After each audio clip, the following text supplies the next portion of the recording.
Bom dia, pessoal! Bom dia!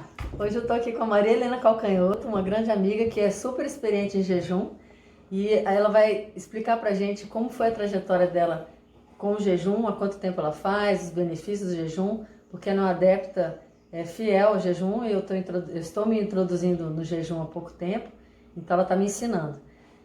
Tudo bem, Maria Helena? Tudo bem? O que você diria para os nossos seguidores que querem começar a fazer jejum e não sabem como, têm medo, não entendem nada de jejum, mas sabem que é benéfico? O que você...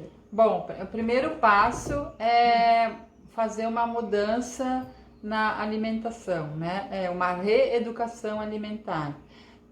Para quem consome muitos carboidratos, como açúcar, frutas demais, principalmente as doces, da frutose, né? Massas, pães, bolos, arroz, tudo isso tem muito carboidrato e isso atrapalha muito para quem vai começar a fazer jejum, porque a pessoa pode ter sensações de desmaio, de dor de cabeça, palpitações, né, alterações muito grandes na pressão arterial. Então, a primeira coisa é começar a diminuir os carboidratos da alimentação para acostumar o corpo com o metabolismo da gordura Lipídico, e não né? lipídico, Sair do glicídico. do glicídico para o lipídico. E aí ela, aos poucos, quando conseguir praticamente ficar na alimentação low carb, aí sim começa a fazer as práticas de jejum, mas sempre iniciando assim, primeiro com o jejum noturno de 8 horas, depois 12 horas, sendo que a partir de 12, 13 horas os benefícios já são visíveis, mas melhores são os de 18 horas, isso vai então aumentando gradativamente. Daí até chegar num jejum intermitente de 18 horas. E quando a pessoa quiser daí partir para jejuns mais longos, o ideal é fazer jejuns de 24 horas, que daí a pessoa fica 24 horas sem se alimentar e aí se alimenta uma vez por dia apenas. Depois tem vários outros tipos de jejum também, né, que são curativos e depende também qual é o objetivo da pessoa. Mas o primeiro sempre se começa com o jejum noturno, depois o intermitente e depois os jejuns mais longos. Começa a chamar, o jejum é chamado intermitente até quantas horas? A partir das 12 horas, 13 horas já é quando passou o noturno, que normalmente se faz um noturno de até 12 horas, já é considerado o jejum intermitente. E depois, quando passa de 24 horas, já é um jejum mais longo. Já é um jejum mais longo. E os mais benéficos, principalmente, por exemplo, para as mulheres, e principalmente as mulheres em climatério e em menopausa, são os de 48 horas até 72 horas para as mulheres, até para diminuir os calorões, todos os sintomas da menopausa, né? Já para pessoas que têm alguma doença, como câncer ou doença inflamatória, os jejuns longos de 3 dias, de 48 a 72 horas, também são benéficos para fazer a apoptose celular. Que daí essas células que estão doentes, como elas precisam muito do alimento, principalmente da glicose, elas vão sendo como que deletadas pelo organismo. Então a pessoa vai se autocurando, ela permite que o seu organismo faça a autocura, que a gente tem esse poder dentro da gente, mas a gente precisa usar as ferramentas e uma delas é o jejum. E aquela limpeza intracelular que a gente ouve falar? Tirar o lixo que está dentro da célula, e não a célula morrer, mas o lixo ser removido. Você acha que quantas horas de jejum seriam interessantes para remover esse lixo intracelular? Isso precisa de pelo menos 48 horas para acontecer. Para ti, então, poder depois ir para a apoptose, que aí são jejuns mais longos. Tem pessoas que fazem jejuns curativos de até 21 dias, Mas aí são processos diferenciados que a pessoa tem que fazer com acompanhamento, porque tem várias etapas até, ela não começa com água e termina com água, tem várias etapas, né? Desde a desintoxicação do organismo até a limpeza do intestino e também depois a reposição para retomar depois a alimentação normalmente. E tem sempre que fazer a passagem da alimentação para o jejum e do jejum para a alimentação. Tem que saber fazer essas passagens gradativamente, também. Não pode ser comer tudo, nem sair de uma alimentação pesada para o jejum. Não pode ir para um churrasco e fazer jejum, ou sair do jejum e ir para um churrasco, uma churrascada ou uma feijoada. Tem que diminuir, principalmente, como eu disse, os carboidratos e se alimentar com mais gorduras, porque as gorduras que vão dar o suporte durante o jejum. Então, as gorduras saudáveis, como o coco, o abacate, o ovo, que tem gordura e proteína também, o azeite de oliva nas verduras, hortaliças que for consumir, né? Essas gorduras mais saudáveis, porque durante o jejum a gente faz muito metabolismo lipídico. Então é o que vai dar mais suporte para conseguir aguentar os jejuns mais longos, né? E na volta, quando está retornando, sempre a primeira coisa é se alimentar com um fermentado, tipo um chucrute, um kefir de leite de coco, um kefir de leite para quem toma leite ainda, né, que faz o iogurte, mas alimentos que sejam fermentados, que é para reconstituir a microbiota intestinal e para também fortalecer essa microbiota, porque num jejum longo o intestino vai parando. E outra coisa importante também é usar o cloreto de magnésio para que o intestino continue trabalhando e promovendo a limpeza do mesmo, né? Desculpa. Alergia. Marilene, tem quantos anos que você já faz jejum?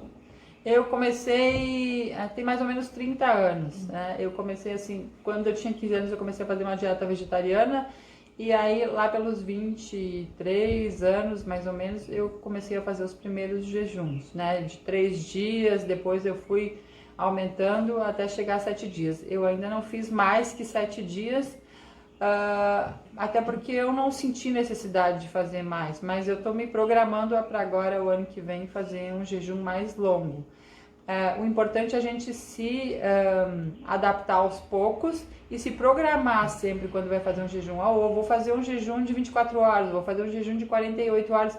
Já se programar para ter os alimentos que vai comer antes e depois, e também para ficar preparado psicologicamente para trabalhar já a consciência, a mente atenta para o jejum que vai vir. Aí pensar sempre que está fazendo um processo curativo e aproveitar todos os benefícios do jejum. Aproveitando que você falou de mente atenta, a pessoa que medita, ela tem mais facilidade de fazer jejum?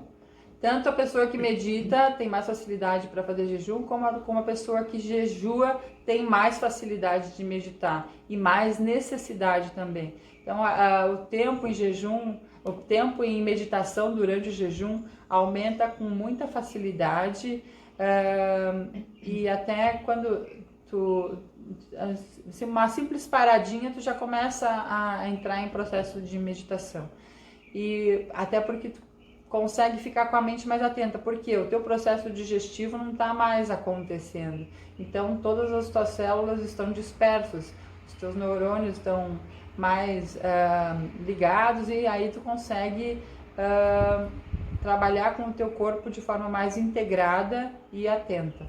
Uma coisa que eu percebo quando eu faço jejum é que eu tenho mais insights, tenho criatividade assim redobrada, inspiração.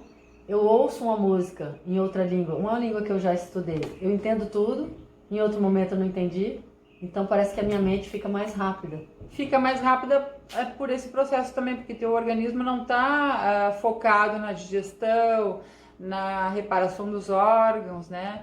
E ele está mais, a energia vai sendo liberada para o cérebro, que é o que vai trabalhar mais, porque a gente continua trabalhando, fazendo as atividades normalmente, Mas claro, se o jejum for feito perto da natureza, melhor ainda. E ter esses insights é muito normal. Quanto mais tu faz, mais tu vai sentindo isso, e até os sonhos parecem realidade. Assim, quando a gente tem os sonhos, a gente tem insights também durante os sonhos, que é bom sempre anotar, né? E isso é muito comum acontecer. Eu sinto muitos insights, acho muito interessante. Marilene, o que você usa para acompanhar o seu jejum? Que tipo de aparelhagem você tem para se monitorar? Tá, tem o monitor de glicose, que também mede as cetonas. Então a gente, com a mesma picada, a gente tem uma fitinha para a glicose e a outra para as cetonas, para ver o grau de cetose que o teu organismo tá, para ver se tu já está atingindo um jejum curativo em que está utilizando predominantemente o metabolismo de gordura. E quanto mais jejuns e menos glicogênio, menos glicose na alimentação tu usa normalmente, mais rápido tu entra nesse metabolismo glicídico de cetose, né? E Lipídico, né? sim, lipídico. E você recomenda que todas as pessoas podem fazer jejum ou tem algum grupo de pessoas que não deveria fazer? Tem pessoas que quem não pode fazer são as gestantes, as crianças e os idosos, principalmente os idosos acamados ou acima de 80 anos, né? Não é indicado, a não ser jejuns mais curtos ou o jejum noturno. Mas as gestantes não é indicado que façam, nem crianças principalmente, né? Voltando aos equipamentos, esqueci de falar também, é importante também verificar a pressão arterial e a frequência cardíaca, porque tem pessoas que têm a sensação de palpitação, ou parece que a pressão sobe ou abaixa demais, dependendo, né? Quem ainda está com instabilidade na pressão arterial e está fazendo tratamento para isso. E outra coisa é sempre verificar a circunferência do abdômen, porque à medida que o jejum vai avançando, essa circunferência tem que diminuir, porque tu vai perdendo a gordura visceral, né? Que é a maléfica, né? E por isso também vai tendo os benefícios no corpo. E a balança para acompanhar a perda de peso. Daí, se tiver uma balança de bioimpedância, seria bom para ver se tem diminuição de gordura, manutenção da massa muscular e se está fazendo a hidratação de maneira correta. É sempre bom monitorar para saber onde a gente tem que ajustar, né? Isso. Para não fazer. Pelo menos não precisa ser sempre a bioimpedância, mas periodicamente, assim, tipo 3 meses no começo, depois passa para 6, para conhecer o próprio corpo. Quando já estiver acostumado com o jejum, vai saber o que te faz ganhar ou perder, diminuir a gordura com mais facilidade. Por exemplo, para mim funciona muito o exercício junto com o jejum. Eu sempre faço exercício porque eu consigo manter a massa muscular. Teve agora um retiro que eu fiz 7 dias de jejum e eu tive até ganho de meio quilo de massa muscular, porque apesar do jejum eu mantive a atividade física, né? Mesmo de alta intensidade. Só que as pessoas que não estão acostumadas têm que dar preferência mais para a musculação do que para as corridas durante o jejum, né? Depois aí, com o tempo, quando estiver mais acostumada, pode fazer exercícios de mais intensidade, como as corridas. E você, em todos os seus jejuns, qual foi o que você perdeu mais peso? E quanto tempo você levou para recuperar esse peso, que você já é uma pessoa magra? Bom, a primeira vez que eu fiz o jejum de 7 dias, que eu ainda eu era nova, aí eu perdi em torno de 10 quilos. Mas aí eu perdi muita massa muscular porque eu não estava fazendo atividade física na época. E eu ainda estava aprendendo sobre jejum. Mas normalmente, no que eu fiz de 5 dias, eu tive uma diminuição de 4 quilos. E hoje em dia, mesmo fazendo 7 dias, esse que eu fiz de 7 dias, eu tive um ganho de meio quilo de músculo e uma diminuição de 1 quilo de gordura. Então não tenho mais variado tanto, mas porque eu mantenho a atividade física sempre. Que ótimo, né? E você acha que as pessoas deveriam experimentar? Todo mundo deveria dar uma experimentadinha no jejum? Porque é tão benéfico, né? Todas as pessoas Que se sentem bem. se sentem bem, que sentem necessidade, que tem então, principalmente alguma doença inflamatória, ou tipo o câncer também, as artrites, as artroses, só não as gestantes e as crianças e os idosos. Mas fora disso, todos deveriam fazer, até porque é muito benéfico para a saúde. Uhum. Tem vários tipos de jejum, né? Não sei se você já comentou, mas tem jejum que aceita comer gordura, aquela sopa de ossos e tal. Você tem preferência para qual tipo de jejum? Eu gosto mais de fazer nos prolongados o jejum de água. Nos primeiros dias eu tenho usado até o café no meio-dia, uma xícara de café assim, só. E depois a água, se necessário, eu coloco uma pitadinha de sal na água, e dependendo se eu estou numa fase em que eu sinto que o jejum não pode ser tão restritivo, eu coloco algumas gotas de limão também para ajudar na mineralização do corpo, né, do organismo. Mas também podem ser utilizados chás, eu uso também chá de canela, principalmente à noite. Podem ser utilizados outros chás. Gengibre também, pode? Gengibre pode, o cravo também tu pode usar. Essas especiarias tu pode usar, só não pode usar alimentos calóricos, que tenham como adoçante, açúcar, essas coisas não dá para usar.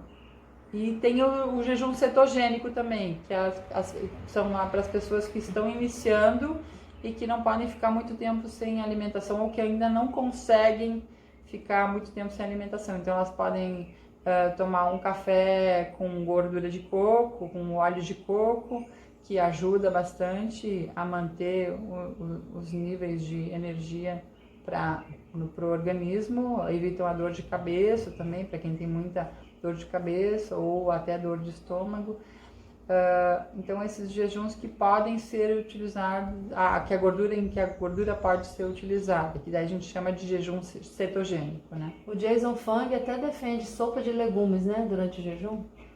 Tem algumas, sim, porque dependendo dos legumes, eles não têm tanta glicose, né, tanto carboidrato.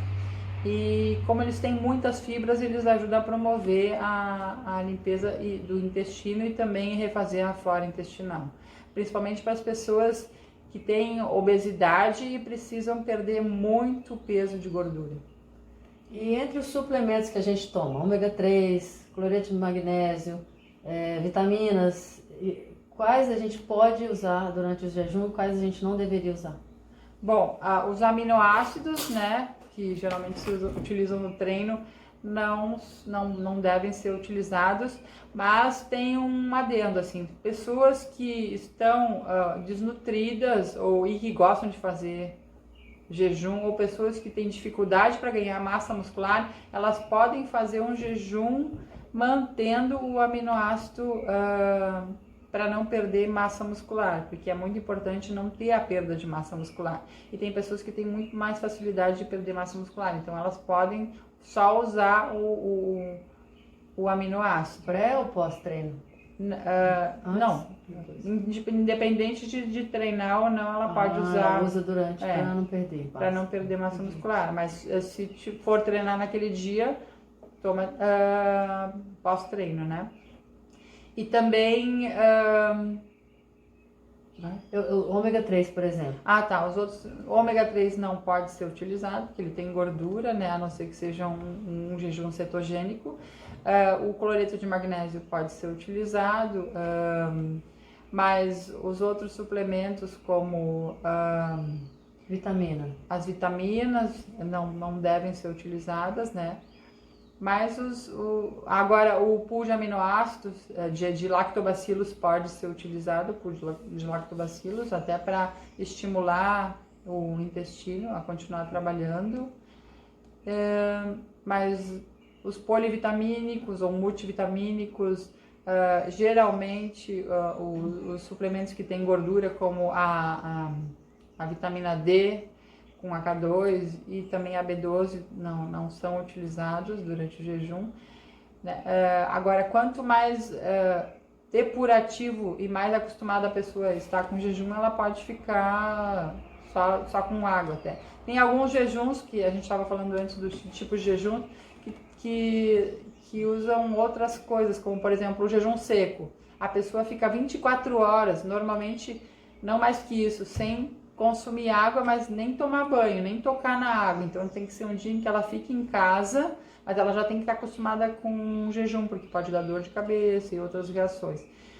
E esse jejum de 24 horas seco, que a gente chama, equivale a 3 dias de jejum normal, de água, né? Então não é para qualquer um, né? não. Tem que estar, e não tem pessoas até que são acostumadas com jejum e que não conseguem fazer esse tipo de jejum. É forte, né? É porque desidrata bastante, né? Então a pessoa já tem que estar bem acostumada. E tem que ser um dia em que, nesse dia ela não faz exercício pesado, porque ela vai transpirar muito, não vai estar repondo os líquidos, né? Então ela pode até fazer alguma atividade física, mas nada de muito forte. Melhor, se for fazer entre corrida, HIIT ou aeróbico, melhor fazer a musculação, e para manter a massa muscular sempre. E outro tipo de jejum que tem sido utilizado, agora as pesquisas estão mostrando, é o jejum de um dia se alimenta, outro dia jejum. Um dia se alimenta, outro dia jejum. Então, fica nas 24 horas tu se alimenta, pode ser de uma vez até 3 vezes no dia, dando os intervalos, até uma vez por dia só, e aí no outro dia fica sem comer, só tomando a água, né? E aí volta no outro dia, então intercalando um dia de jejum e outro dia de alimentação normal. E tem pessoas também que preferem fazer um jejum uma vez por semana, de 24 horas, ou então um jejum de final de semana de 48 horas, né? Mas os maiores benefícios são nos jejuns de 48 a 72 horas. O princípio desse jejum de 24 alimentando e 24 em jejum, a pessoa deveria repor todas as calorias que ela estaria comendo no dia do jejum, então ela vai dobrar a quantidade de alimento que ela vai ingerir? Deveria, mas não consegue, né? Porque, por exemplo, se tu consome 2.000 calorias num dia e já está acostumado com isso, aí outro dia tu vai ficar sem comer. No outro dia é difícil, é praticamente impossível a pessoa conseguir comer, mesmo que queira, as 4.000 calorias por 2 dias. Então, o que acontece? O organismo fica sempre em débito. E aí, esse processo é bom para pessoas que têm que fazer uma regeneração celular.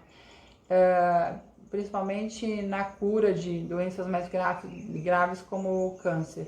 Então ajuda muito e tem sido utilizado até nas pesquisas com pessoas que têm câncer e que fazem quimioterapia, esse tipo de jejum. Excelente. Então a dica de hoje é: vamos começar a fazer jejum, vamos experimentar devagarzinho, né? Começar aos poucos, 8 horas, 12 horas, sentir os benefícios, né? E com o tempo entrar no jejum longo se achar que deve, né? Cada um iniciando pela reeducação alimentar primeiro, né? Sim, sem dúvida. Trocar a alimentação glicídica pela lipídica. Isso no site da Beta tem as receitas low carb. Então vocês podem Beta sou acessar eu, gente. Bernadette, mestre da sua saúde. Isso. Tem as receitas low carb que vocês podem acessar, que ajudam muito a fazer essa passagem para o jejum. E aí vocês vão estar no caminho mais seguro para ter uma saúde melhor cada dia. Apesar de os anos passarem, vocês vão se sentir cada vez mais jovens, mais saudáveis. A minha linha é assim, eu coloco algumas receitas com fruta, embora fruta não seja considerada low carb, com a intenção de que a pessoa que antes comia açúcar vá fazendo a transição para o low carb. Primeiro ela troca por frutas, depois ela vai tirando as frutas, ficando apenas com 3 frutas principais, que é o limão, o abacate e o coco. Essas podem ingerir à vontade, para então depois ela se enquadrar na low carb. Então muitas pessoas criticam porque minhas receitas têm fruta colorida e tal, mas é muita frutose. Sim, Mas eu prefiro que a pessoa coma fruta do que comer açúcar. E é melhor comer a fruta do que tomar o suco, porque a fruta tem a parte boa que é a fibra, né? Então, para fazer essa passagem é melhor dar preferência para a fruta inteira, integral, do que para um carboidrato como o arroz branco, a massa, o pão, né? Sim, é um processo. Ou o açúcar mesmo. É um processo que a gente começa hoje e não vai acabar nunca. A gente vai sempre progredindo na saúde, evoluindo até atingir a saúde plena, super saúde. Isso. Então vamos juntos fazer jejum aos poucos. Com cautela, observação, monitoramento, tudo muito bem acompanhado, né? Isso. Muito obrigada, Maria Helena. Eu que agradeço. Obrigada. Tchau, gente. Saúde!